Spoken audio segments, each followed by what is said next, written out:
네, 동역자 여러분, 저녁은 맛있게 드셨습니까? 네, 네. 찬양하는데 어제도 동일한 마음이었습니다. 참 뜨겁고 너무너무 밝고 또 따뜻한 교회여서 여러분 참 부럽다는 생각이 늘 드는 것 같습니다. 아무튼 이곳에서 이 땅에서 한 번뿐이 없는 인생 가운데 어떤 교회를 만나느냐가 인생을 결정할 터인데 이 귀한 교회를 만났다는 것은 하나님이 우리에게 주신 최고의 축복인 줄로 믿습니다.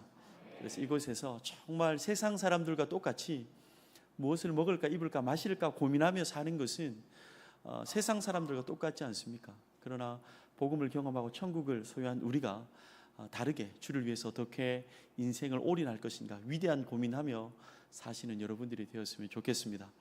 우리 한 번 더 인사하며 시작했으면 좋겠습니다. 동일하게 이렇게 한번 인사합시다. 앞뒤 좌우로 얼굴만 봐도 은혜가 됩니다. 이렇게 한번 인사합시다. 얼굴만 봐도 은혜가 됩니다.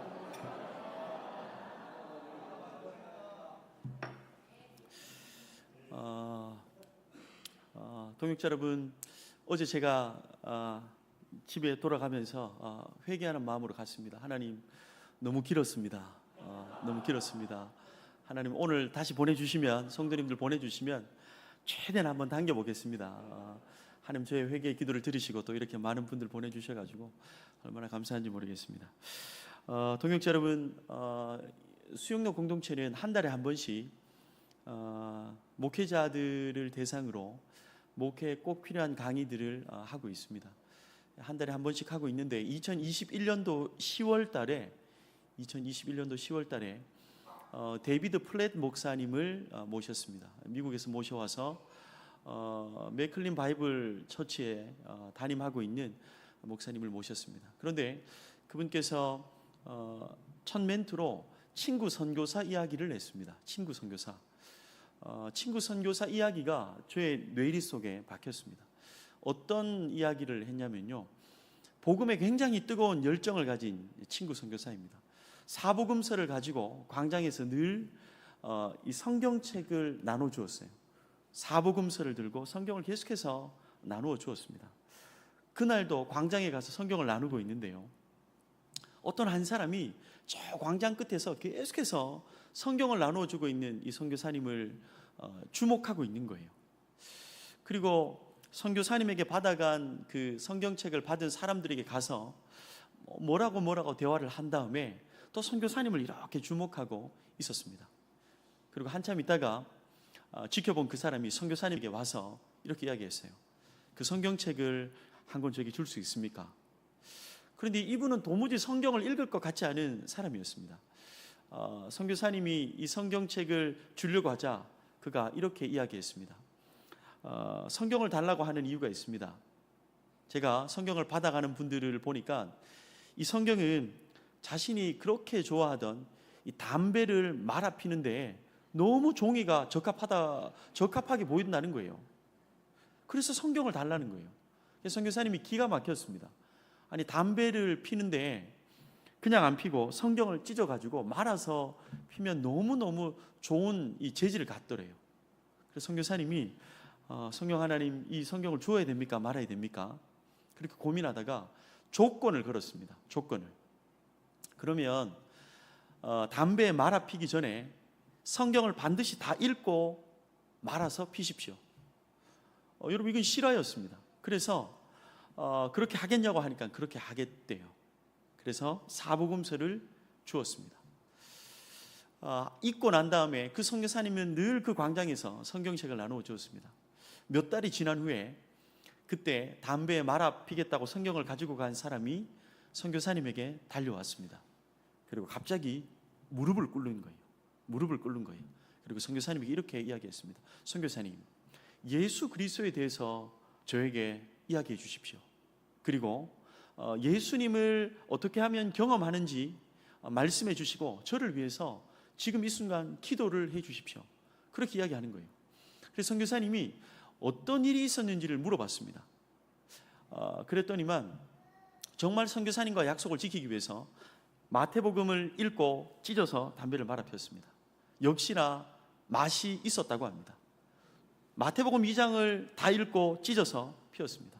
마태복음 읽고 마가복음 읽고 누가복음 읽고 요한복음으로 넘어가서 요한복음 1장, 2장, 3장까지 이제 읽고 찢으려고 하는데 요한복음 3장 16절에 얻어 걸린 거예요.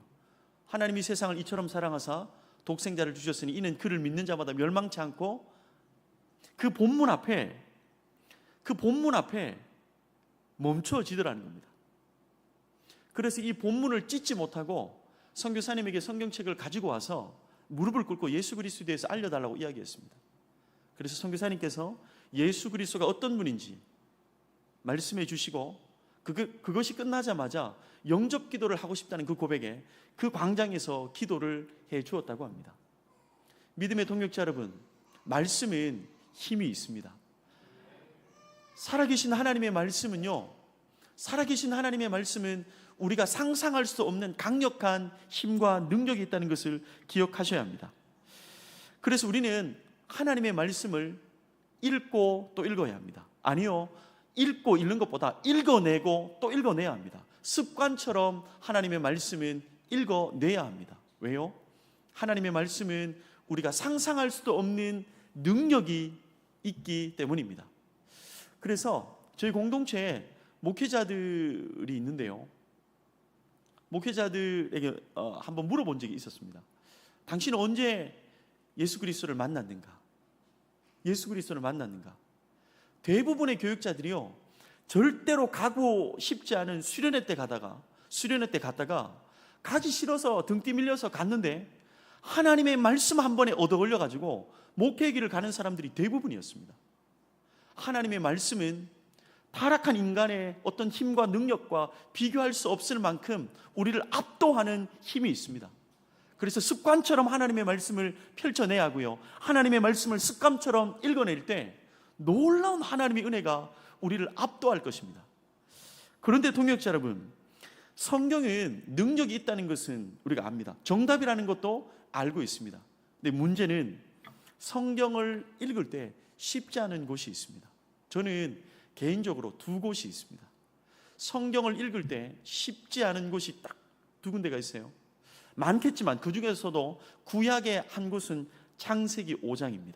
창세기 5장. 여러분 읽어보셨겠지만 32절까지 읽으면 누가 누구를 낳고 죽고, 누가 누구를 낳고 죽고, 누가 누구를 낳고 죽고, 몇 년을 살았고 죽고, 계속 이 얘기가 반복됩니다. 족보가 쉽지가 않습니다. 쉽지가 않아요.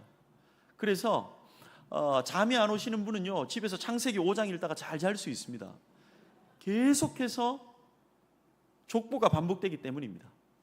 창세기 5장이 쉽지 않고요, 신약에 넘어가면 마태복음 1장이 쉽지 않습니다. 마태복음 1장도 만만치 않습니다. 족보가 연거푸 계속 나오는데요, 세 가족에게 성경을, 마태복음을 먼저 권유했다가는 교회를 여러분 떠나갈 수도 있습니다. 그만큼 마태복음 1장은 읽기가 쉽지 않습니다. 그런데 동역자 여러분, 하나님의 말씀은 마침점 하나도 허투루 찢겨지지 않습니다. 창세기 5장과 마태복음 1장을 분명히 기록한 이유가 있다는 것이죠.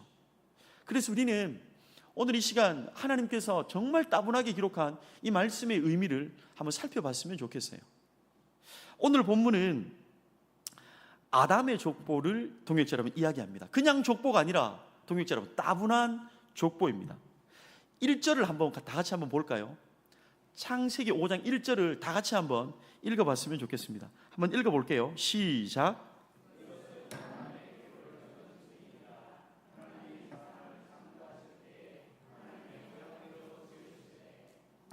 동역자 여러분, 우리가 눈빛을 빼앗게 될 곳은요, 아담의 계보를 적은 책이니라. 아담의 계보라는 단어를 기억하셔야 합니다. 그래서 1절부터 32절까지는 아담에서부터 노아까지 10대가 기록되어 있습니다. 여러분 10대가 기록되어 있습니다. 발음하기도 어려운 인물들 기억하십니까? 마할랄렐, 정말 발음이 어렵습니다. 그런데 700년을 누가 살았는지, 800년을 누가 살았는지, 900년을 누가 살았는지, 그리고 언제 죽었는지를 반복적으로 계속해서 가르쳐주고 있습니다. 그런데 이 족보를 읽다 보면 의도적으로 반복한 단어가 떠오르기 시작합니다. 집에서 곰곰이 읽어보면요, 반복된 단어가 떠오르기 시작합니다. 동역자 여러분, 반복된 단어가 뭐겠습니까? 그렇죠, 낳았고 죽었고, 4절에 보면 아담은 낳았으며 5절에 보면 그는 죽었더라. 6절에 보면 셋은 낳았고 8절에 그는 죽었더라. 9절에 에노스는 낳았고 11절에 죽었더라. 그러니까 계속 낳고 죽고 낳고 죽고 낳고 죽고가 반복되어 있습니다. 그리고 우리는 질문을 던져야 합니다. 질문을 던져야 합니다. 왜 이렇게 낳고 죽고를 공식처럼 반복하는 이유가 뭘까요? 성경은 마침점 하나도 허투루 찍지 않았는데 낳고 죽고를 끊임없이 반복하는 이유가 뭐겠습니까, 동역자 여러분? 그것은 우리에게 던져주는 강력한 메시지가 거기에 있기 때문입니다. 아담 안에 속한 모든 사람은 낳고 죽었더라의 삶을 벗어날 수 없습니다. 아담 안에 있는 모든 사람들은 낳고 죽고의 인생을 벗어날 수 없습니다. 한마디로 모든 사람들은 죽는다는 것입니다. 이 인생을 벗어날 수는 없습니다.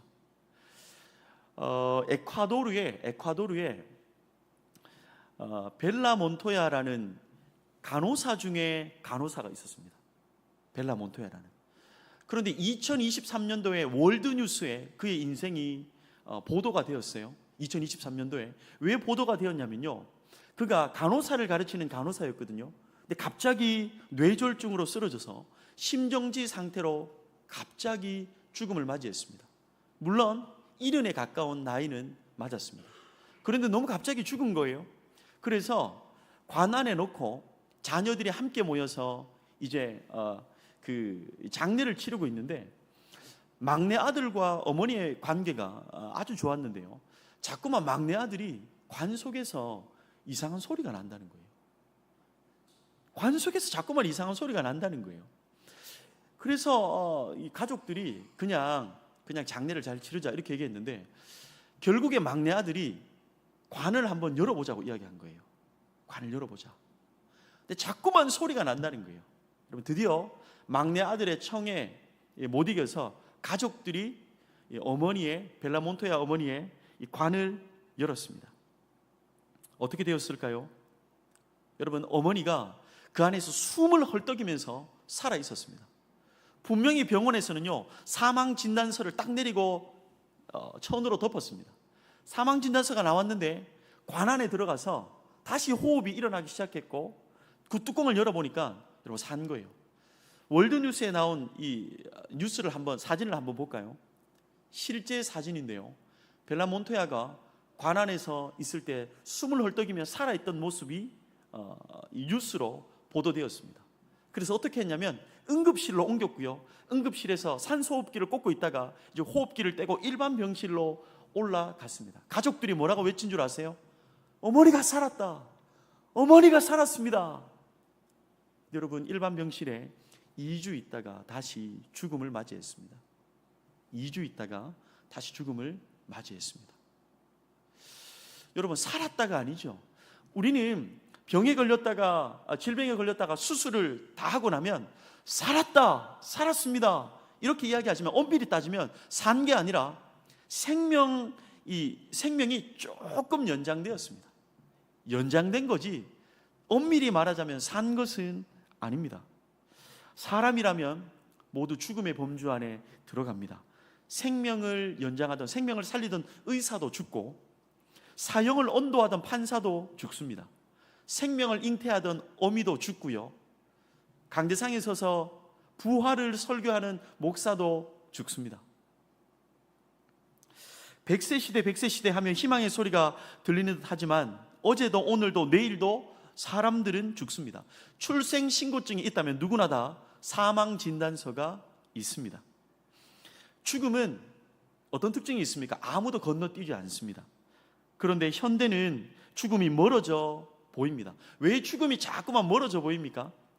의학과 과학 덕에 조기 사망하는 원인들이 다 사라지고 있습니다. 과거에는 이 사람들이 죽음을 가까이에서 보았습니다. 근데 요즘은요, 죽음을 볼 기회가 별로 없습니다. 어릴 적에 제가 사는 동네 영덕에 가보면 산골짜기에 지금도 일주일에 한 번 이렇게 마을버스가 들어가는데요, 아버지가 상여를 참 많이 맸습니다. 상여를 매면 죽음을 맞이하면 상여 안에 넣어서 상여를 매 가지고 온 동네를 종을 이렇게 딸랑딸랑 하면서 온 동네를 돌아다닙니다. 그러면 뭐라고 사람들이 생각합니까? 아이고, 언젠가는 내 차례가 오겠지. 언젠가는 내 차례가 오겠지. 죽음에 대해서 다시 한번 생각해보는 기회가 되었습니다. 그런데 요즘은 죽음이 임박해 오면 어떻게 합니까? 의술이나 과학 통하여서 조기 죽을 수 있는 가능성을 다 잘라버립니다. 그리고 그것도 안 되면 어떻게 해버립니까? 죽음이 코앞에 딱 다가오면 요양원으로 다 보내버리고요, 죽음을 다 감추어 버립니다.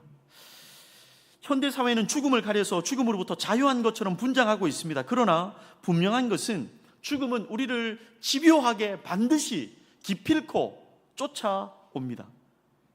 그리고 단 한 사람의 예외도 없이 목숨을 앗아갑니다. 그래서 인간의 일생은 한마디로 표현하자면 우리가 읽었던 본문처럼 낳고 죽고, 인간의 일생은 낳고 죽고입니다. 그래서 잠언 14장 12절에 보면 이렇게 기록되어 있습니다. 잠언 14장 12절인데요, 한 목소리를 한번 읽어보겠습니다. 시작.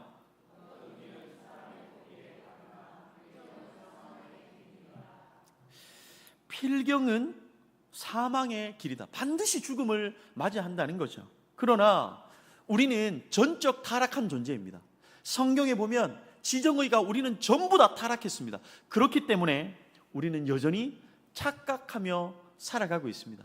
죽음에 대해서 수많은 착각을 하고 있습니다. 아니요, 죽음뿐 아니라 많은 것들을 착각 속에서 전적 타락했기 때문에 살아가고 있습니다. 어린아이들은, 기어다니는 어린아이들은 어떤 착각 속에 살아갑니까? 제가 저희 꼬맹이들 어렸을 적 모습을 보니까 어린아이들이 착각하는 게 있는데요, 울면 다 되는 줄 알아요. 애들은 울면 다 되는 줄 압니다. 이제 저희 첫째가 중학생이잖아요. 중학생들은 어떤 착각을 하면서 살까요? 여러분, 수학여행 갈 때 제일 뒷자리에 앉으면 자기가 뭐 좀 돼 보이는 줄 압니다. 군인들은 어떤 착각을 합니까? 군인들은요, 여기 형제분들 있지만 휴가 나올 때 옷을 다려 입고 나오면 사람들이 자기를 쳐다보는 줄 알아요. 군인들이 아무리 옷을 다렸다고 해서 쳐다보지 않습니다. 착각입니다. 남자들은 어떤 착각을 하며 살아갑니까? 분명합니다. 남자들은요, 이 착각을 꼭 합니다. 남자들은요, 나이가 들면 철이 드는 줄 알아요. 여러분, 착각입니다. 남자들은 잘 철들지 않습니다. 엄마들이 착각하는 게 있습니다. 엄마들은 어떤 착각을 할까요? 내 아이는 머리가 좋은데 공부를 안 해서 공부를 못한다, 이렇게 착각을 하죠. 전적 타락한 인간은 죽음에 대해서 착각합니다. 나와의 삶과는 굉장히 멀 것이다, 죽음이 멀다고 착각하며 삽니다. 그러나 그것은 희망사항입니다. 로마서 6장 23절에 죄의 삭선, 죄의 종착지는 사망입니다. 타락한 인간은 죄 아래 있기 때문에 반드시 죽음을 여러분 1대1로 대면하는 날이 반드시 옵니다. 모든 법칙에는 예외가 있지만 죽음의 법칙만큼은 절대로 예외가 없습니다. 어린아이가 엄마 뱃속에서 나오는 순간 사람들은 탄생이라고 이야기하지만 그때부터 그 아이는 죽음을 향하여서 여러분 달려가고 있습니다. 죽음의 경주가 시작된 거죠. 그래서 우리는 여러분 죽음을 찾아갈 필요가 없습니다. 왜 죽음을 찾아갈 필요가 없습니까? 죽음이라는 것은요, 고속열차를 타고 우리 인생 가운데 지금도 쏜살같이 다가오고 있기 때문입니다. 여러분, 여기에 연세 드신 분도 있고 연세가 들어가는 분들도 있지만 여러분의 삶을 반추해 보십시오. 참 인생이 느릿느릿하다라고 말하는 사람이 있을까요? 아니요. 쏜살 같습니다. 쏜살 같습니다. 왜 그렇게 나이가 이렇게 빨리 먹은지를 몰라요. 태어나면서 죽음의 티켓 한 장씩은 다 무료로 주어집니다. 앞으로 우리에게 일어날 가장 확실한 일, 분명히 다가오는 일은, 제가 다른 예언은 할 수는 없지만 정확한 예언 한 가지를 한다면 여기 있는 우리 모두 다 죽음을 맞이한다는 것입니다. 그것은 분명한 것입니다. 언제 어디서 어떻게 죽을지는 아무도 모릅니다. 그러나 죽음을 맞이한다는 것은 분명합니다. 그러면 동역자 여러분, 결국 인생이 죽음이라면 우리는 잘 죽어야 합니다. 인생이 죽음이라면 우리는 잘 죽어야 합니다. 우리는 모두 그런데 사는 준비는 바쁜데 죽을 준비는 아무도 하지 않습니다. 사람들은 마치 이 땅에서 영원히 살아갈 인생처럼 살고 있습니다. 제가 질문하고 싶은 게 있습니다. 여러분들은 반드시 죽음을 맞이하는데요, 죽음을 어떻게 준비하고 있습니까? 여러분, 죽음을 어떻게 준비하고 있습니까? 왜 여기에 젊은이나 여전히 연세가 드신 분이나 죽음을 준비해야 합니까? 언제 어떻게 어디에서 죽을지는 아무도 모릅니다. 내가 요양원에서 죽을지, 집에서 죽을지, 아니면 도로 위에서 죽을지, 교회 예배당에서 죽을지, 몇 살에 죽을지, 어떻게 죽을지는 아무도 몰라요. 반드시 죽음은 옵니다. 여러분, 어떻게 죽음을 준비하고 있습니까? 톨스토이는요, 이런 이야기를 했어요. 제가 참 공감이 갔었는데요, 사람들은 겨우살이는, 겨울이죠, 겨우살이는 준비하면서도 죽음은 준비하지 않는다.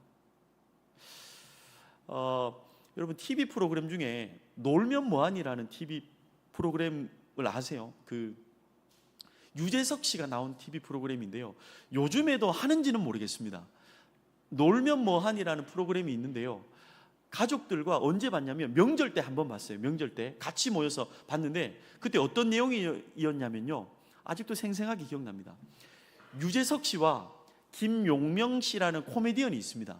김용명 코미디언과 유재석 씨가 서로 따로따로 갈라졌습니다. 그리고 어디를 갔냐면 그 명절날에 50년 된 사진관을 찾아갔어요. 유재석 씨도 50년 된 사진관을 찾아갔고 김용명 씨도 50년 된 사진관에 찾아갔습니다. 제가 가족들하고 TV를 보면서, 아니, 재미난 장소도 많은데 왜 명절날에 사진관을 갈까? 유재석 씨를 딱 비추었습니다. 그러니까 어떤 일이 벌어졌냐면요, 손주와 아버지와 할아버지 3대가 함께 가족들이 명절날에 와서 너무 행복하게 사진을 찍는 거예요. 할아버지가 손주를 안고 볼을 부으면서 사진을 찍는데요, 너무너무 행복해 보였습니다. 그리고 가족끼리, 아들, 며느리, 부모님과 함께 오래간만에 명절날에 와서 사진을 찍는 거예요. 행복해 보였습니다. 그리고 카메라가 돌아갔습니다.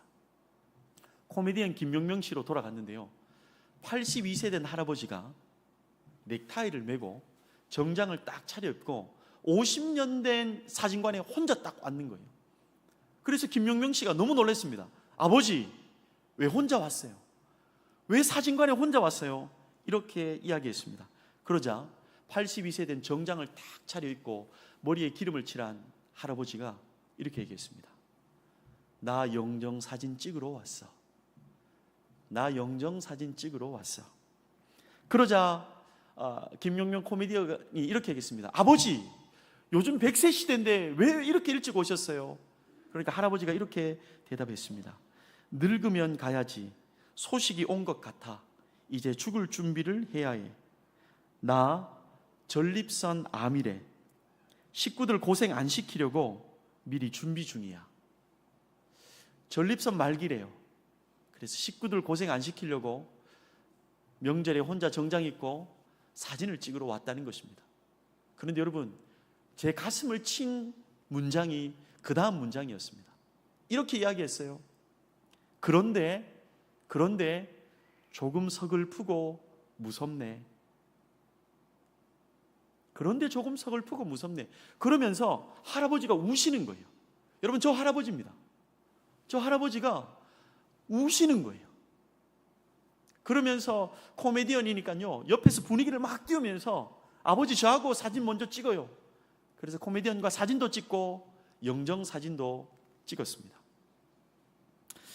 믿음의 동역자 여러분, 영정 사진을 찍고 관을 맞추어 놓고 장례보험을 들고 유산을 정리하고 이것이 죽음을 준비하는 것일까요? 이것은 죽음에 대한 인정이지 죽음에 대한 준비는 아니에요. 유산을 다 나누어 놓고 영정사진 찍고 장례보험 들어놓고 관을 맞춰 놓고 수위를 맞추는 것, 이것은 죽음에 대한 인정이지 죽음에 대한 준비는 아닙니다. 우리가 잘 알고 있듯이 경제도 문학도 과학도 심지어 의술도 부모의 사랑도 죽음의 관문을 단 한 번도 여러분 뛰어넘지 못했습니다. 죽음의 힘은 강력합니다. 어느 누구도, 어느 지식인도, 어느 의사도 뛰어넘지 못했습니다. 여러분, 죽음은 돈보다 힘이 셉니다. 대한민국에서 돈이 제일 많았던 사람이 누구입니까? 삼성가의 이건희 회장이었습니다. 그런데 이건희 회장도 삼성병원을 가지고 있고 수천 명, 수백 명의 명의를 거느리고 있었지만 그는 죽었습니다. 여러분, 죽음은요, 기술보다 힘이 셉니다. 그렇게 똑똑했던 스티브 잡스도 죽음을 맞이했습니다. 죽음은 지식보다 힘이 셉니다. 우리나라의 초대 문화부 장관이 이어령 장관도 여러분 암으로 죽고 말았습니다. 죽음은 의술보다 힘이 셉니다. 머리가 2개 붙어 있어서 머리 2개를 떼어냈던 이 샴 쌍둥이 분리수술을 최초로 성공시켰던 이 제임스 굴리치 의사도 암으로 죽고 말았습니다. 죽음은 강력한 것입니다. 생명의 말씀을 선포하던 오카는 목사님도 죽었습니다. 선교에 올인했던 하용조 목사님도 죽으셨습니다. 기도의 달인이셨던 수많은 목사님들, 조용기 목사님도 죽으셨습니다. 저희 수영역 공동체 원로 목사님이셨던 정필도 목사님도 죽음을 맞이했습니다. 모두 다 죽습니다. 성경 본문은 우리에게 그것을 반복적으로 말씀해주고 있는 것이죠. 그런데 여러분, 오늘 본문은 죽음이 챔피언이다, 죽음이 가장 힘이 세다라고 우리에게 가르쳐주고 있는 본문은 아니에요. 죽음의 경주를 달리고 있는 우리에게 희망의 소식을 전하는 대목입니다. 그 본문입니다. 오늘 족보를 읽어가다 보면 갑자기 멈추어서는 대목이 있습니다. 낳고 죽고 낳고 죽고, 이 공식이 박살나는 딱 한 절이 있습니다. 낳고 죽고 낳고 죽고를 반복하는데 여러분, 이 공식이 박살나는 한 문장이 있습니다. 5장 21절을 한번 볼까요? 5장 21절. 5장 21절은 제가 읽고요, 22절은 여러분이 읽고 23절은 다 같이 한번 읽어봅시다. 제가 21절을 읽겠습니다. 에녹은 65세에 무드셀라를 낳았고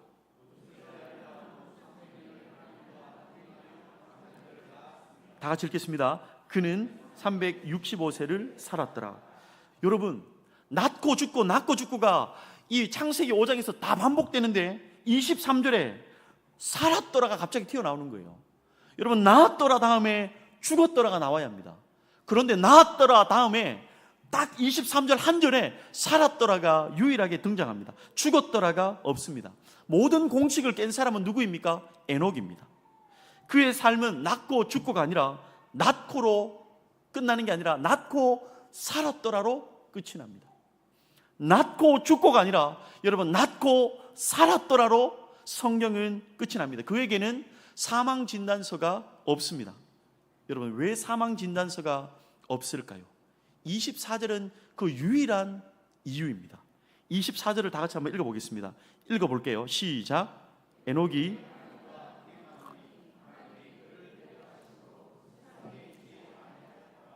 아멘. 동역자 여러분, 죽음이 그를 삼킬 수 없었던 이유는 딱 한 가지였습니다. 하나님과의 동행. 하나님과의 동행만이 죽음을 삼킬 수 없었던 유일한 비결입니다. 에녹은 하나님과 함께 걸었기 때문에 죽음의 그림자가 물러갔습니다. 동역자 여러분, 주님은 생명이십니다. 요한복음 14장 6절에 주님은 길이요 진리요 생명이라고 말씀하셨습니다. 우리가 기억해야 될 것이 무엇입니까? 우리 구주 예수님은 우리에게 길을 가르쳐주지 않았고 길 자체이신 그분을 소개하십니다.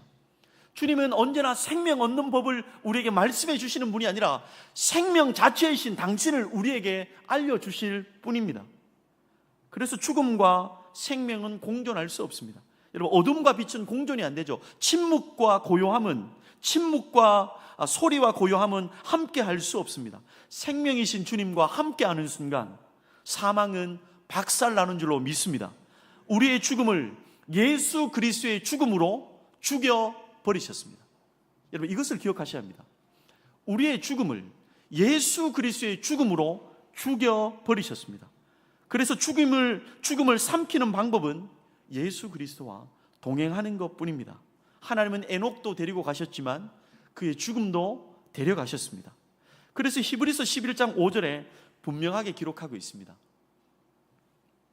구약의 인물을 신약에 넘어와서 이렇게 기록하죠. 믿음으로 에녹은 죽음을 보지 않고 옮겨졌으니 하나님이 그를 옮기심으로 다시 보지 아니하였느니라. 사람이라면 반드시 거쳐가야 할 공식, 이 죽음의 공식 앞에 죽음을 보지 않은 에녹을 끼워 넣은 이유는 바로 여기에 있습니다. 낳고 죽고의 인생 가운데 에녹을 끼워 넣은 이유는 여기에 있습니다. 예수님과의 동행만이, 주님과 함께 걷는 것만이 사망을 짓밟을 수 있는 유일한 것임을 우리에게 보여주고 있습니다. 이것을 보여주기 위해서 오늘 아담의 계보는 기록이 된 것입니다. 그렇게 수많은 인물들을 통해서 낳고 죽고가 반복되고 딱 한 절을 끼워 넣어서 살았더라로 끝맺으면서 우리에게 알려주는 것이 무엇입니까? 여러분, 죽음을 박살내는 것은 그리스도와의 동행밖에 없습니다. 그리스도밖에 없습니다라는 것을 우리에게 보여주고 있는 것이죠. 동역자 여러분, 하나님과 동행이 시작될 때 진짜 인생의 역전은 시작됩니다. 생명보다 귀한 게 있습니까? 여러분, 생명보다 귀한 게 있습니까? 생명은 어떤 것과도 바꿀 수 없는 것입니다. 명예와 생명을 바꿀 수 있습니까? 아무리 1억 천금을 준다고 해도 우리의 생명을 바꿀 수 있습니까? 그러나 동역자 여러분, 그 생명을 얻을 수 있는 방법은 그리스도와의 동행이라면 우리 인생 가운데 주님과 동행하는 것보다 더 급하고 우선되어져야 하는 것은 없습니다. 여러분, 창세기 5장은 그것을 보여주는 거예요. 그러면 창세기 5장이 그것을 보여주는 본문, 복음이 시퍼렇게 살아있는 본문인데요, 창세기 5장이 해결되었다면 신약에서 해결되어야 될 곳이 어디였습니까? 마태복음 몇 장입니까? 1장이죠. 여러분, 마태복음 1장을 한번 봅시다. 성경에 있는 분들은요, 마태복음 1장을 한번 봅시다. 그렇게 어려운 마태복음 1장을 보면 마태복음 1장 1절부터 족보가 나오는데요, 1장 1절을 우리 한번 읽어보도록 하겠습니다. 화면을 보고 한번 읽어볼까요? 시작. 아브라함과 다윗의 자손 예수 그리스도의 계보라. 여러분, 창세기 5장은 누구의 계보였습니까? 아담의 계보였죠. 마태복음 1장은 누구의 계보입니까? 그리스도의 계보라. 예수 그리스도 안에 있는 사람들의 족보가 이제 2절부터 펼쳐지기 시작합니다. 여러분, 그런데요, 성경을 가지신 분들을 보면 잘 보세요. 1장 2절인데요, 아브라함이 이삭을 낳고 이삭이 야곱을 낳고 야곱은 유다와 그의 형제를 낳고, 3절입니다. 유다는 다말에게서 베레스와 세라를 낳고 베레스는 헤스론을 낳고 헤스론은 람을 낳고, 4절입니다. 람은 아미나답을 낳고 아미나답은 나손을 낳고 나손은 살몬을 낳고, 5절이요. 살몬은 라합에게서 보아스를 낳고 보아스는 루색에서 오벳을 낳고 오벳은 이새를 낳고. 동역자 여러분, 어떤 단어가 반복됩니까? 낳고입니다. 죽고가 없습니다. 죽고가 없습니다. 이것은 무엇을 말해줍니까? 예수 그리스도 안에 있다는 것. 예수 그리스도 안에 있는 계보에는요, 죽음이 없습니다. 낳고를 통해서 우리에게 말씀해주고 있는 게 무엇입니까? 예수 그리스도 족보 안에 들어가기만 하면, 예수 그리스도 안에 있기만 하면 영원한 생명을 누릴 수 있다는 것을 우리에게 말씀해주고 있는 것입니다. 여러분, 생명의 종교는 기독교뿐입니다. 그래서 요한복음 5장 24절은요 분명하게 기억하죠. 한번 읽어봅시다. 시작. 내가 내 말을 듣고 또 나 보내신 이를 믿는 자는 영생을 얻었고 심판에 이르지 아니하나니 사망에서 생명으로 옮겼느니라. 할렐루야. 여러분, 이 요한복음 5장 24절은요 5장 24절 외우기도 너무 쉽게 만들어 주셨어요. 이사 갔어. 여러분, 사망에서 생명으로 이사간 본문입니다. 근데 여러분 보세요. 시제가 굉장히 중요합니다. 영생을 얻을 것이다라고 했습니까? 영생을 얻었고 과거형으로 쓰고 있습니까? 미래가 아니라 과거입니다. 예수 그리스도 족보 안에 들어간 사람, 그리스도를 믿는 사람은요 이미 영생을 얻었고 게임은 끝난 것입니다. 조금 더 가볼까요? 심판에 이르지 아니하나니 사망에서 생명으로 옮겨질 것입니다. 미래형을 썼습니까? 아니요. 옮겼느니라. 그리스도와의 동행만 시작되면 여러분 인생은 달라집니다.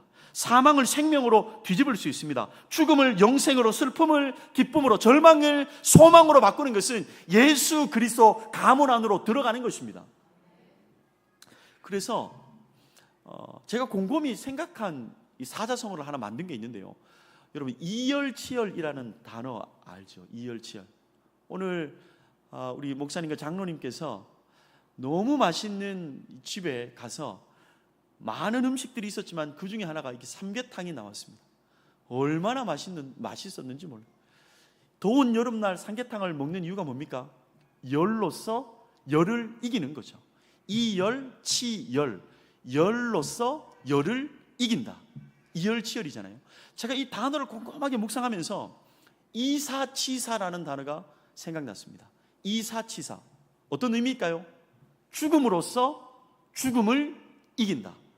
죽음으로써 죽음을 이긴다. 이 의미는요, 예수 그리스도 그분의 죽음으로 우리의 죽음은 죽어버렸습니다. 예수 그리스도의 죽음으로 말미암아 우리가 죽어야 될 죽음을 그분께서 죽여버리셨습니다. 그래서 우리는 영원한 생명을 누릴 수 있는 것이죠. 그러므로 동역자 여러분, 후회 없는 인생은요, 장수가 아닙니다. 오래 사는 게 아니에요. 위대한 인생은 멋있게 사는 것이 아닙니다. 즐겁게 사는 것이 아닙니다. 자가집을 가지고 사는 게 아닙니다. 진짜 위대하고 멋있는 인생은요, 하나님과 함께 사는 것입니다. 주님과의 동행, 이것만이 인생의 승패를 좌우합니다. 여러분, 속으면 안 돼요. 여러분, 속으면 안 돼요. 저희 공동체에 보니까 한 주에 장례는요, 한 5건에서 10건 정도 있어요. 이틀 전에는 이틀 전이죠. 이틀 전에는 하루에 5건 정도씩 장례가 납니다. 제가 목회 행정이니까 교회의 모든 장례 소식을 제가 다 알고 있습니다. 장례가 오면요, 제가 묻는 건 딱 하나입니다. 장례 소식이 딱 들어오면 뭐를 묻겠습니까? 그분 직업이 뭐였습니까? 그분 타고 다니는 차가 뭡니까? 그분 자녀들은 몇이었습니까? 그분 자녀들은 다 좋은 직장에 있었습니까? 여러분, 제가 그런 거 묻지 않습니다. 제가 묻는 거 딱 하나입니다. 그분 예수 믿었습니까? 그분 예수 믿었습니까? 그것 하나만 딱 물어봅니다. 그분의 직장, 그분이 모았던 통장의 잔고, 타고 다니는 자동차, 여러분, 그게 중요한 게 아닙니다. 왜요? 인생을 결정하는 것은 예수 그리스도와 동행했는가, 동행하지 않았는가, 그것에 따라 결정되기 때문입니다. 우리들은 신앙생활을 하면서 우리가 하나님의 영광을 위해서 좋은 곳에 취직을 하고 좋은 대학을 가고 많은 돈을 모으고 봉사하고 섬기고 선교사가 되고 이렇게 살아가는 것이 하나님의 영광을 드러내는 것처럼 우리는 살아가지만 하나님의 관점은 다릅니다. 내가 얼마나 큰 집에 살았는가, 내가 얼마나 높은 직급으로 일했는가, 내가 목사로 살았는가, 내가 선교사로 살았는가, 내가 권사님으로 살았는가, 여러분, 이것보다 더 중요한 것은 하나님의 관점에서 하나님과 동행했는가, 동행하지 않았는가, 그것에 더 관심이 있으신 거죠. 감리교에서 참 존경받고 있는 웨슬리 목사님은 이런 얘기를 했습니다. 무엇보다 우리에게 가장 좋은 것은 하나님이 우리와 함께 하신다는 것이다. 토미 테니 목사님은요, 이런 얘기를 했습니다. 하나님을 놓으면서까지 움켜잡을 가치 있는 것은 없다. 여러분, 하나님을 놓으면서까지 움켜잡을 가치 있는 게 뭐가 있을까요? 예수 그리스도께 생명이 달려있는데, 여러분, 예수 그리스도에게만 생명이 달려있는데 그분을 잡는 것보다 중요한 게 뭐 있겠습니까? 사람들은 살아가며 지혜로운 인생이 어떤 인생입니까? 썩은 동아줄을 잡으면 안 돼요. 우리를 구원해 줄 수 있는 이 구원의 구조선을 붙잡아야 합니다. 그런데 대부분 사람들은요, 썩은 동아줄을 잡아요. 돈이 생명을 구원해 줄 수 있습니까? 인기가 생명을 구원해 줄 수 있습니까? 나의 건강이, 인맥이 생명을 구원해 줄 수 있습니까? 아니요. 다 썩은 동아줄입니다. 우리의 생명을 붙잡아 줄 것은 예수 그리스도밖에 없다는 것입니다. 그래서 우리는 신앙생활을 하면서 여러분, 예수 그리스도께 올인해야 합니다. 신앙의 핵심은요, 예수 그리스도입니다. 예수 중독자가 되어야 합니다. 우리는 왜 예수 중독자가 되어야 합니까? 우리 모두는 죄에 중독되어 있습니다. 다 죄에 중독되어 있어요. 그래서 죄에 중독되어 있기 때문에 우리는 예수 그리스도께 중독되어 있어야 사는 줄로 믿습니다. 예수 그리스도께 중독되지 않으면 죄에 중독되어 있기 때문에 우리의 인생은 굉장히 위험한 인생입니다. 저희 공동체에 철칙이 있습니다. 수영역교회 철칙이 있습니다. 교육자들의 철칙인데요, 교육자들이 형제와 자매가, 목사님과 자매가 밀폐된 공간에 있는 것이 발견되면 여러분 조용히 자리가 빠집니다. 형제와 목사님과 자매가 함께 우산을 쓰고 간다, 여러분 조용히 사임을 해야 합니다. 같은 자동차에 탄다, 여러분 그건 있을 수 없는 일입니다. 같이 자동차를 탈 수 있는 사람은요, 아내뿐입니다. 어떠한 성도 한 사람과 목사와 같은 자동차에 탄다, 여러분 사임입니다. 이유가 뭘까요? 여러분, 우리는 죄에 중독되어 있는 전적 타락한 죄인입니다. 전적 타락한 죄인입니다. 그래서 엄밀하게 그 규율을 지켜내지 않으면 우리는 살아갈 수 없는 그런 존재입니다. 그래서 우리는 죄에 중독되어 있기 때문에 예수 그리스도께 중독되어야만 살 수 있습니다. 우리는 80년의 인생을 준비하는 자가 아니라 여러분 그리스도께 중독되어서 영원을 준비하는 인생이 되었으면 좋겠습니다. 잘 살기 위해서는 잘 죽어야 되는데요, 그것은 주님과의 동행뿐입니다. 여러분, 동행이라는 단어를 쉽게 생각하지 마십시오. 신앙생활의 핵심입니다. 성경 지식은 좀 부족해도 주님과의 동행은 너무너무 중요합니다. 천국 문이 열리는 것은요, 예수님의 12제자 이름 안다 모른다로 열려지지 않습니다. 성령의 9가지 열매를 모른다고 해서 이 천국 문이 열리고 닫히지 않습니다. 그리스도와 동행했는가, 동행하지 않았는가. 예수 그리스도를 믿는 사람이 주님과의 동행하잖아요. 그 주님과의 동행으로 말미암아 천국 문이 열려지고 닫혀진다는 것을 기억하셔야 합니다. 동역자 여러분, 이 제이에드라는 광고 회사를 하는 이 정기섭, 지금은 장로님이 되셨죠. 미국 뉴욕에 가면 복음 광고를 하시는 분입니다. 복음 광고. 그분이 대표적인 광고를 보면 수의 광고가 있죠. 수의. 죽을 때에, 죽고 나면 우리 몸을 당사는, 사진을 한번 볼까요? 수의에는 주머니가 없습니다. 이게 복음 광고입니다. 왜냐하면 저렇게 광고를 딱 하면, 여러분, 저는 목회자이기 때문에 임종 예배를 참 많이 드리잖아요. 몸을 딱 동여싼 수의에는요, 수의에는 주머니가 없습니다. 아무것도 가지고 갈 수 있는 게 없습니다. 아무것도 가지고 갈 수 있는 게 없습니다. 주님과 동행했는가 동행하지 않았는가, 그것만이 인생을 결정짓는 거죠. 수위에는 주머니가 없습니다. 이걸 통해서 메시지를 던지는 거예요. 그런데 이분의 이 정기섭 장로님의 대표적인 복음 광고는요, 바로 그 다음 화면입니다. 한번 볼까요? 0 플러스 1은 100이다. 인생이 제로라 할지라도 플러스 1, 주님 한 분 있으면 인생 100이라는 것입니다. 내 인생 제로라 할지라도 예수 그리스도 한 분 더해지면 인생은 100입니다. 그러나 내 인생 100이라 할지라도 마이너스 1, 예수 그리스도 한 분 없으면 그 인생은 빈털터리 인생이라는 것입니다. 여러분은 어떤 인생을 살아가고 계십니까? 이어령 교수님, 그러니까 우리나라 초대 문화부 장관, 88 올림픽을 직접 각색했고 시나리오를 짰던 이어령 교수님은 절대로 예수 그리스도를 믿지 않았습니다. 그런데 그의 딸 때문에 예수 그리스도를 믿게 되었죠. 여러분 잘 알고 있는 바 이민아 변호사였는데 나중엔 주님을 친하게 만나고 예수 중독자 되어서 여자 목사님이 되었습니다.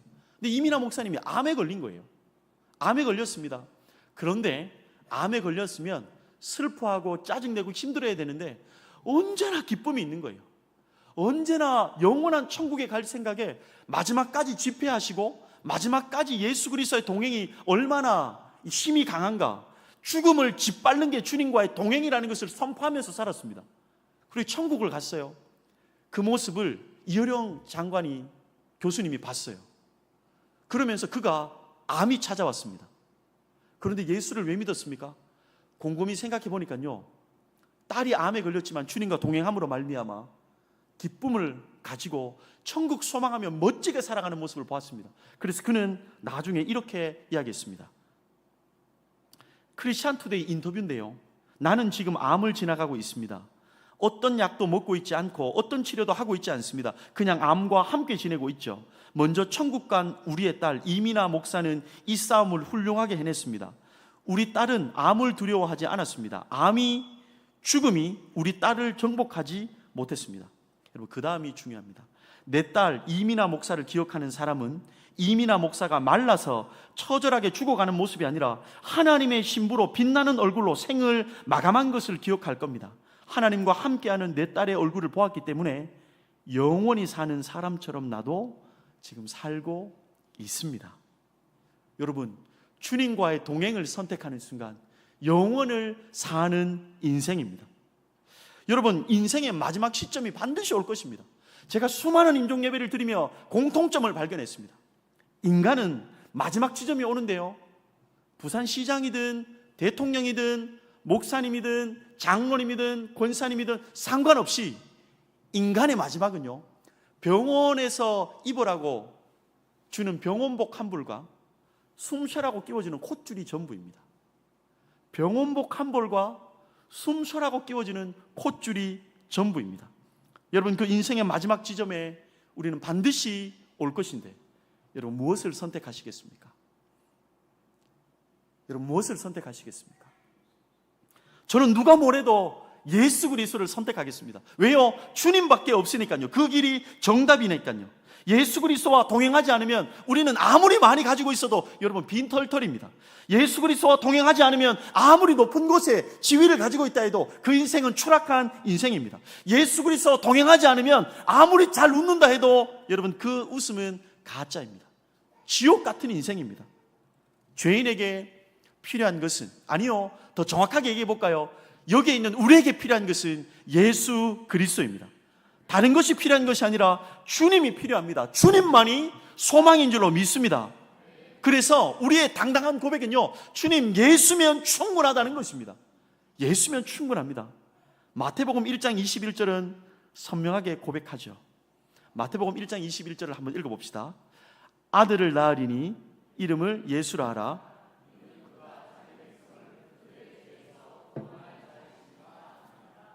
아멘. 여러분, 죄에 타락된 우리에게 진짜 필요한 것은 돈이 아닙니다. 저는 봤어요. 타락한 죄인이요, 돈이 너무 많으면 망합니다. 타락한 죄인이 주님 없이 좋은 학교 가면 그것 때문에 망할 수 있습니다. 타락한 죄인이요, 주님 없이 너무 건강하면 바람난 사람을 왜 그렇게 많이 봤는지 모릅니다. 타락한 죄인은 예수 그리스도 없으면 그 인생은 고삐 풀린 인생이라고 할 수 있습니다. C.S. 루이스는 이렇게 이야기했습니다. 모든 것을 다 가진 사람이라도 하나님 한 분만 가진 사람보다 더 많이 가진 것은 아니다. 여러분, 저는 수영로 공동체에 있다가 너무 공동체가 좋은 거예요. 너무 좋은 거예요. 근데 제가 담임 목사님의 기독량으로 참 많이 들은 게 있었습니다. 담임 목사님께서도 행정 목사를 하다가 너무 좋아서 이렇게 있다가는 곧 타락할 수도 있겠고 죽겠다 싶어서 교회를 사임을 하고 호주로 가셨습니다. 동일한 마음이었습니다. 아내도 저도 너무 좋은 거예요. 이러다가 정말 죽을 수도 있겠다. 이러다가 진짜 타락한 사람이 될 수도 있겠다. 그래서 결론을 하고 사임하기로 결정하고 미국으로 공부를 하러 갔습니다. 그래서 미국에서 공부를 하고 있었는데요, 그곳에서 얼바인에서 베델교회에서 공부하며 청년부를 사역했습니다. 그래서 일주일에 2번 집회를 했었어요.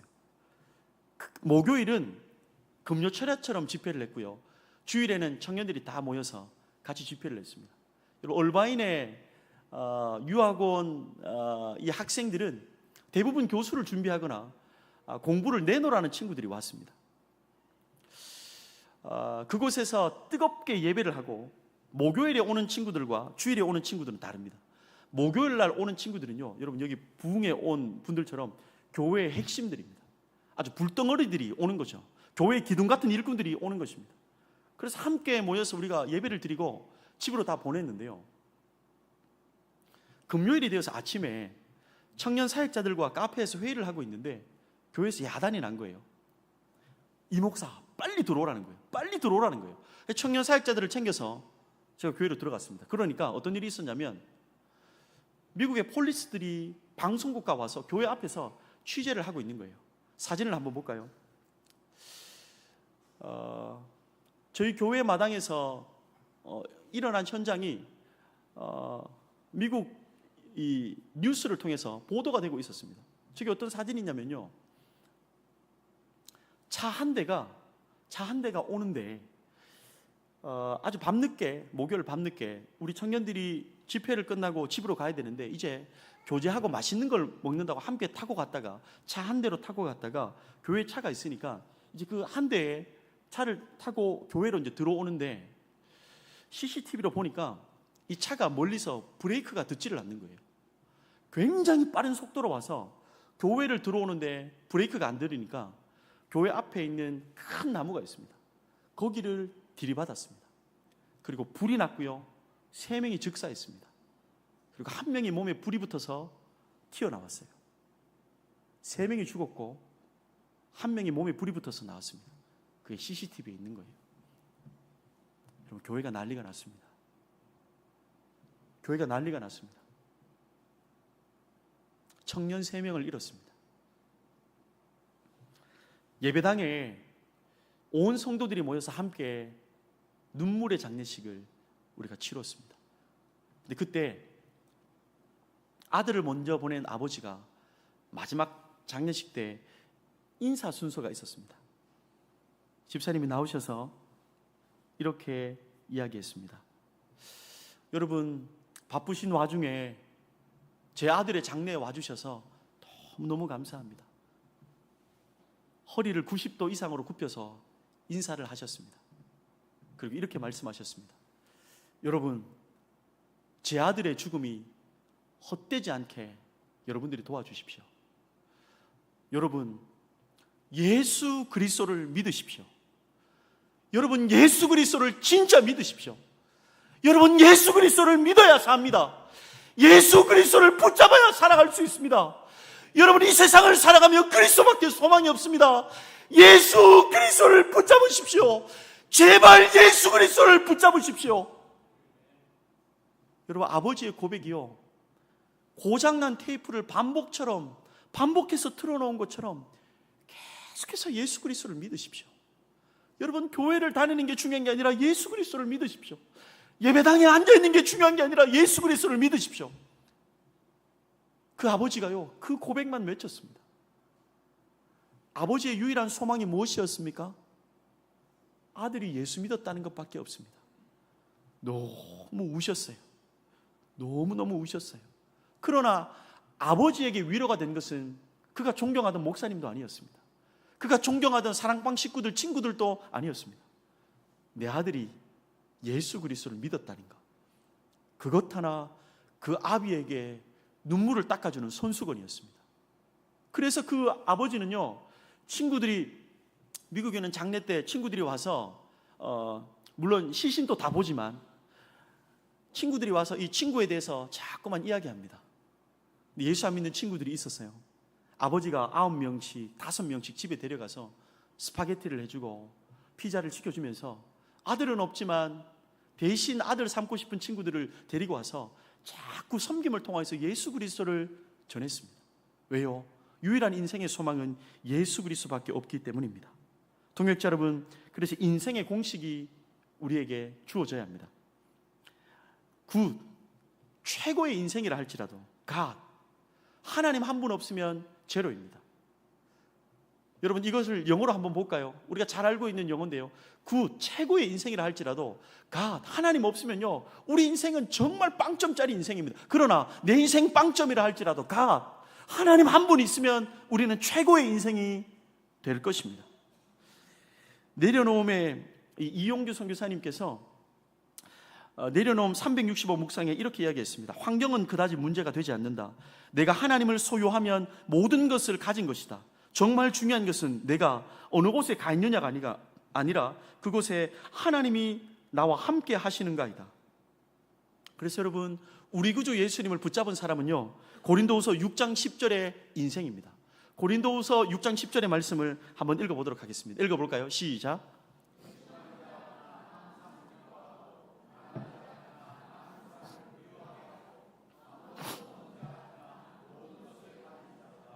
할렐루야.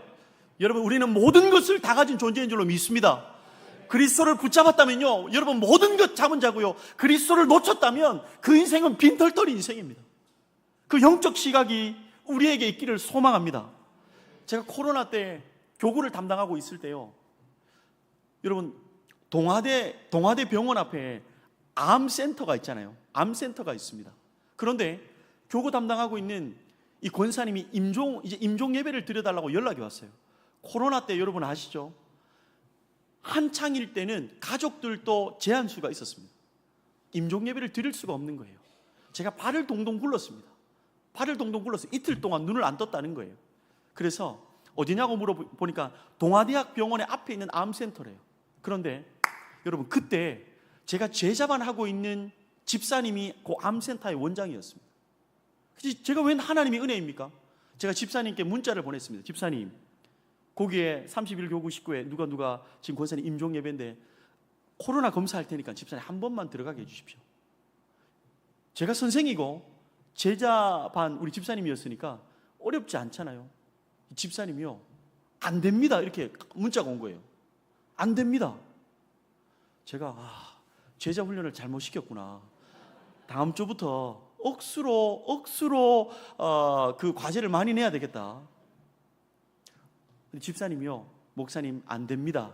그러나 3시부터 6시까지 뒷문은 열어놓는데 비밀번호는 몇 번이고 그거를 열고 올라오면 간호사실이 보이는데 여기를 다 안내를 해놓은 거예요. 그래서 제가 올라갔어요. 올라가니까 가족들이 울고 있고요, 권사님이 이틀 동안 눈을 딱 감고 계셨습니다. 권사님, 이 목사 왔습니다. 권사님, 이 목사 왔습니다. 권사님이요, 눈은 뜨지 못했는데요, 입은 빵긋빵긋 하시는 거예요. 그러면서 권사님이요, 마지막 3마디 유언을 선명하게 하셨습니다. 첫 번째는요, 형식적이겠지만 권사님이 그렇게 말씀하셨어요. 목사님, 그동안 참 고마웠습니다. 두 번째 문장은요, 남편을 향한 고백이었습니다. 남편이 86세 정도 장로님이셨거든요. 여보, 그동안 참 많이 고마웠고 사랑했어요. 여러분, 권사님이신데 사랑을 고백했습니다. 여보, 그동안 참 많이 고마웠고 사랑했어요. 세 번째 줄이 가장 선명했습니다. 남은 힘을 거기에 다 썼습니다. 자녀들에게 유언했습니다. 울지 말라, 천국 가는데. 울지 말라, 천국 가는데. 여러분, 분위기가 역전되었습니다. 우리는 마지막 찬양을요, 천국 행진곡으로 불렀습니다. 눈물 흘리면서 천국 행진곡을 함께 불렀습니다. 여러분, 우리는 마지막 때가 반드시 올 것입니다. 마지막 순간이 반드시 올 것입니다. 숨이 가빠오는 순간이 있습니다. 죽음을 1대1로 맞이해야 되는 순간이 있습니다. 그때 우리에게 남편이 필요한 것이 아니라, 돈이 필요한 것이 아니라, 가족이 필요한 것이 아니라, 나를 영원히 인도하실, 영원한 천국으로 인도하실 예수 그리스도가 필요한 줄로 믿습니다. 그래서 우리는요, 예수 중독자가 되어야 합니다. 동역자 여러분, 예수님 시시하게 믿지 마십시오. 예수님 시시하게 믿지 마세요. 왜요? 진짜 지혜로운 사람은요, 생명이 달린 것에 생명을 거는 사람입니다. 생명이 달린 것에 생명을 건 사람이 진짜 지혜로운 사람입니다. 대부분의 사람들은요, 생명이 아닌 것에 생명을 걸고 살아요. 그래서 제 책상 앞에는요, 손양원 목사님의 엽서인 예수 중독자라는 엽서가 늘 붙어 있습니다. 제가 많은 교육자들에게 선물했습니다. 나 예수 중독자 되어야겠다. 술 중독자는 술로만 살다가 술로 인해 죽게 되는 것이고, 아편 중독자는 아편으로 살다가 아편으로 인해 죽게 되나니, 우리도 예수 중독자 되어 예수로 살다가 예수로 죽자. 여러분, 그런 예수 중독자 될 수 있기를 주님의 이름으로 축복합니다. 한 이야기를 하고 우리 영상 하나 보고 마쳤으면 좋겠는데요. 여러분, 2016년에 KBS에서 암이라는 이 짧은 스토리를 방영을 했어요. 1편, 2편, 3편, 4편, 5편, 6편, 7편, 8편. 암, 언어 유희거든요. 암이라고 했을 때 우리 몸에 생겨나는 암, 그리고 이 암을 알다, 암. 그래서 그냥 한 글자로 암이었어요. 그런데 수많은 이 편 중에 제가 기억에 남는 것은요, 제목이 서진아 엄마는 이라는, 서진아 엄마는이라는 아주 단편 다큐가 있었습니다. 그의 주인공은 서진아 엄마는, 여러분 느낌이 오죠? 김정화 씨라는 엄마네요. 김정화 씨가 39세였고요. 서진이가 7살이었습니다. 엄마가 그 음악 교사였어요. 기가 막히게 음악을 가르치는 교사인데 어느 날 피아노를 치면서 아이들에게 가르치고 있는데 속이 아픈 거예요. 병원에 가보니까 대장암 말기였습니다. 39세의 대장암 말기. 외동아들 7살. 3개월밖에 못 산다는 진단을 받았어요. 기가 막힐 노릇이었습니다. 의사의 말이 틀리기를 바랬지만 의사의 말은 정확했습니다. 점점 몸이 쇠약해졌지만 그는 간절히 소망했습니다. 초등학교 입학할 때까지만 살기를 소망했습니다. 초등학교 입학만 하는 걸 눈으로 보기를. 그런데 여러분, 의사의 예감은 틀리지 않았습니다. 그래서 3개월이 진짜 맞는 거예요. 근데 그 다큐가 19일을 집중적으로 보여줍니다. 집중적으로 보여주는데 16일은 집에 있었고 3일은 호스피스 병동으로 옮겨갑니다. 16일을 비추는데요. 여러분 보세요. 대장암 말기암 환자인데 어떻게 했습니까? 짜증이 있고 불안함이 있고 집이 우울하고 그래야 되잖아요. 근데 그 집안이요, 감사를 이야기하고 웃기 시작하고 장난을 치고 이 행복을, 끊임없이 행복이 있는 거예요. 감사를 어떻게 고백하지? 어떻게 사랑을 고백하지? 제가 멘붕에 빠졌습니다. 그런데 KBS ETV에서 카메라를 돌리다가 무심결에 딱 벽을 비추었는데 십자가와 말씀이 딱 있었습니다. 예수 믿는 집이었어요. 예수 믿는 집이었어요. 엄마는 병들어서 말라가지만 점점 빼짝 말라가는데요, 계속해서 감사를 이야기하고 기쁨을 이야기하고 웃음을 잃지 않고 사랑을 나누었습니다. 그리고 드디어 말할 수 없는 환경이 되어서 3일은 호스피스 병동으로 옮겨갔습니다. 산소호흡기를 끼고 누워 있었어요. 그때 남편이요, 아내에게 마지막 인사를 합니다. 여보 고생했어. 여보 고생했어. 곧 다시 만나. 그리고 이제 남은 서진이 7살짜리 아이와 엄마를 인사를 시켜야 했습니다. 아빠가 서진이를 들고 엄마 침대 위에 올려주었습니다. 서진아, 엄마하고 마지막 인사해야지. 7살짜리 서진이가요, 마지막 인사를 노래로 했습니다. 그런데 어떤 노래를 했냐면 갑자기 아이가 이런 노래를 불렀습니다. 주님이 홀로 가신 그 길 나도 따라가오. 모든 물과 피를 흘리신 그 길을 나도 가오. 험한 산도 나는 괜찮소. 찬양을 불러줬습니다. 그런데 KBS는요, 공영방송인데요, 아이와 엄마의 마지막 작별이어서 그거를 그대로 방송으로 틀어버렸습니다. 여러분 그 영상을 한번 보고 오늘 설교를 한번 마무리했으면 좋겠습니다. 한번 볼까요?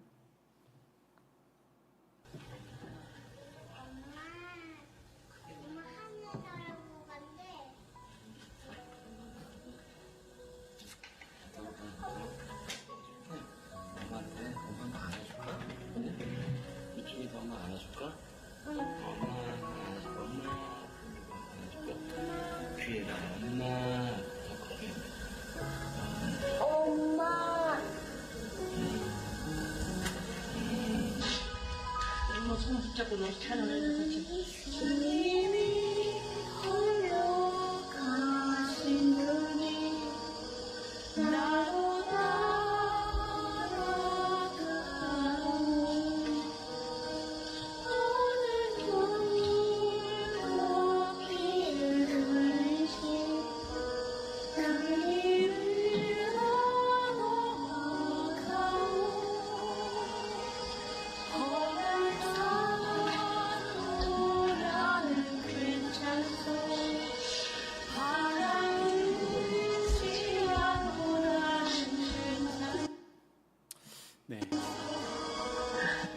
김종환님 고생 그동안 많으셨고 좀 아쉽고 안타까운 그런 세상의 삶이지만 또 행복하게 주님 곁으로 가실 수 있었으면 좋겠습니다.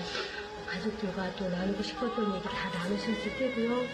또 아드님 예쁘게 또 아빠가 또 잘 키울 거고, 그러니까 걱정하지 마시고 예수님 품에 편안하게 안기시기를 저도 기도하겠습니다.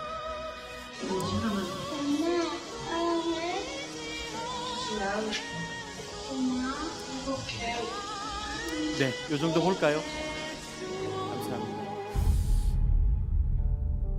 네, 동역자 여러분, 이 가정을 보니까요, 마지막 순간까지 기쁨을 잃지 않았습니다.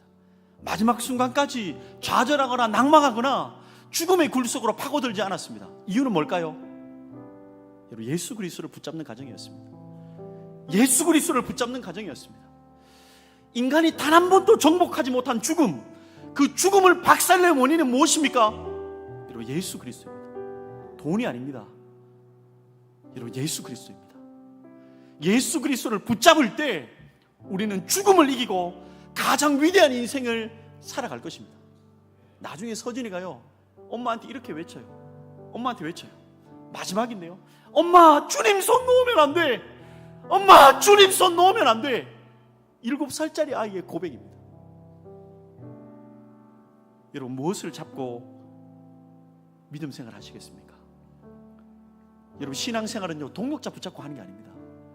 신앙생활은 다른 것 붙잡고 하는 게 아니라 여러분, 본질 예수 그리스도를 붙잡아야 합니다. 예수 그리스도를 붙잡아야 이 거친 세상을 넉넉하게 이길 수 있다는 것입니다. 동역자 여러분, 다른 건 몰라도 그리스도와의 동행은 포기하지 마십시오. 주님은요, 우리와 동행하기 위해서 무엇을 포기했습니까? 우리 구주 예수님은 여러분을 붙잡기 위해서 사랑하는 아들을 놓았습니다. 사랑하는 아들의 목숨을 놓았습니다. 우리를 고아 만들기 싫어서 아들을 고아 만드신 겁니다. 우리의 모든 죄의 수치를 가리기 위해서 아들의 모든 옷을 다 뜯어냈습니다.